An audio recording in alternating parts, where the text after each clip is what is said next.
convertirlos en flujos monetarios, pues es fácil empaquetar un crédito, como ya se ha hecho, donde la obra de infraestructura se haga con crédito, pero también con un subsidio, porque es muy difícil que estas obras sean recuperables en su totalidad. En ninguna parte del mundo las obras hidroeléctricas se recuperan en su totalidad. Siempre hay un componente de subsidio para las grandes, las medianas y las pequeñas. Entonces, sobre todo, porque son obras de muy largo plazo, la amortización se daría a muy largo plazo. Ahí la banca de desarrollo puede empaquetar y crear un sistema de pagos que le dé certidumbre al banco. Por ejemplo, si se compromete parte de la... Esto lo hemos hecho, por ejemplo, en la industria azucarera. Una pequeña presa que permitió irrigar nuevas áreas de cultivo de caña. Bueno, se tenía un convenio con el comprador de la caña, el ingenio. En este convenio se estableció una cláusula de retención de lo que el campesino entregaba de su caña. Parte del valor se iba a amortizar el financiamiento. Eso pues se pudo hacer porque había una cadena productiva establecida. En el caso de que no haya una cadena, se pueden idear mecanismos similares donde los beneficiarios se comprometan a pagar el financiamiento con el aumento en la productividad. Creo que esa es un área poco explorada. No solo tiene efectos inmediatos en la productividad, sino también tiene efectos importantísimos en el medio ambiente. Creo que el área de la pequeña irrigación es sin duda una área de oportunidad donde debe haber un gran crecimiento en el futuro. Otra pregunta de Aline Bustamante, precisamente se refiere a áreas de alta y muy alta marginación, donde la gente no tiene recursos para garantizar, pero además se requiere proyectos a largo plazo. ¿Qué puede recomendarnos? Pues esa es la pregunta clave. ¿Cómo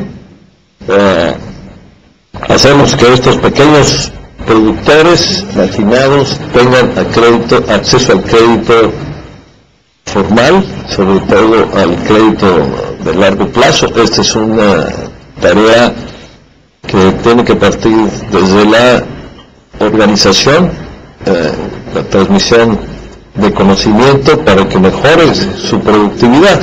Como comentaba yo en la presentación, en una primera etapa probablemente no pueden tener acceso al financiamiento, y hay que decirlo con toda honestidad. Primero tienen que tener un proyecto que les dé un ingreso suficiente para cubrir sus costos, para cubrir su ingreso de vida, y aparte un remanente para pagar un financiamiento. Solo si existe un remanente van a poder tener acceso al financiamiento. Entonces ahí es donde entran en conjunción todos estos elementos de acompañamiento, como la asistencia técnica, la transmisión de conocimiento. Otra pregunta se refiere a proyectos para aprovechamiento de especies no tradicionales, particularmente fauna silvestre. Hay mucho trámite y se hace casi imposible producirlos para comercialización, y tampoco hay financiamiento. Pero esto daría más recursos que lo tradicional. ¿Cómo sugiere tratar este tema? Bueno, otra vez, esto es innovación. Esto es innovación financiera. ¿Cómo empaquetamos con garantías, con apoyos a estos proyectos para que sean sujetos de crédito?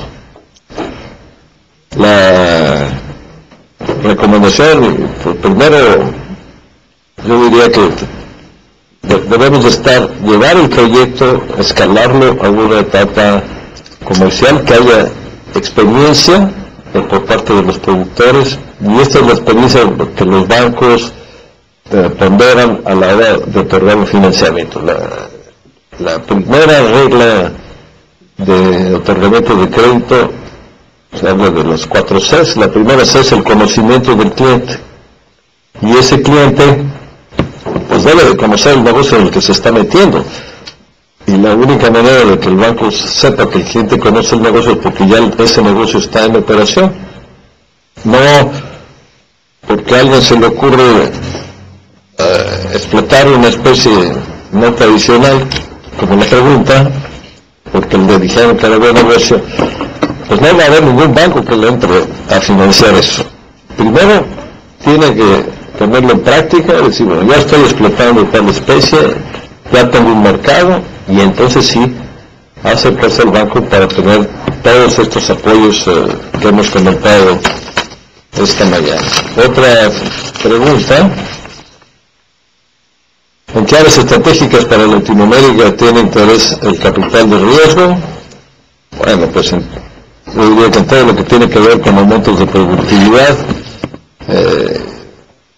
pero de manera señalada, yo diría que todos los proyectos que involucren un mejor aprovechamiento de los recursos naturales, del capital natural,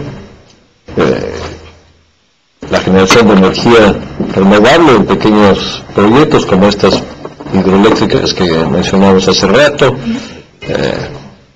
el aprovechamiento del agua, todas estas son áreas de oportunidad importantes donde el capital de riesgo puede ser el instrumento más adecuado, sobre todo en estas primeras etapas. Por último, hay una pregunta sobre la colaboración con la universidad o centros de investigación españoles. Nos da mucho gusto que haya un español viéndonos con los temas que estamos tratando desde el punto de vista de la financiación. Bueno, tenemos ahí experiencias con universidades, bancos de desarrollo han firmado convenios con universidades que involucran distintas acciones. Una de ellas es llevar a los estudiantes de las etapas terminales al campo, a trabajar directamente con las empresas, a trabajar con los productores, trabajar con los despachos, con los bancos, para transmitir ese conocimiento adquirido en la universidad a los productores. Otra es que cuando las universidades han desarrollado alguna tecnología de producción de alimentos, y no solo de producción, de manejo de alimentos en general, o sea, desde el surco hasta el consumidor, que tiene que ver con nuevos empaques, que tiene que ver con nuevos procesos de manejo. En todo eso hay desarrollo tecnológico que se lleva a cabo dentro de las universidades. Eso se puede transmitir también a los pequeños productores, y aquí es crucial tener una alianza estratégica, porque no siempre se hablan los que generan conocimiento con los que lo van a usar. Hay un divorcio. La investigación va por un lado, y las necesidades del productor van por otro. El mercado está demandando cosas distintas, y resulta que por ahí está todo, y el reto es precisamente juntarlos, hacer el vínculo, y ahí la banca de desarrollo y el crédito puede ser el vínculo, el instrumento para juntar a los investigadores, a los generadores de conocimiento, con los productores, que son los usuarios, y deben de ser los usuarios de ese conocimiento que, como decía Porter, pues es la base de la productividad. Muy bien. Muchísimas gracias por responder estas preguntas. Tenemos algunas otras preguntas, pero desafortunadamente no hay suficiente tiempo. Lo que nos comprometemos es a responderlas y a enviarles por correo las respuestas a estas preguntas. Ahora quisiéramos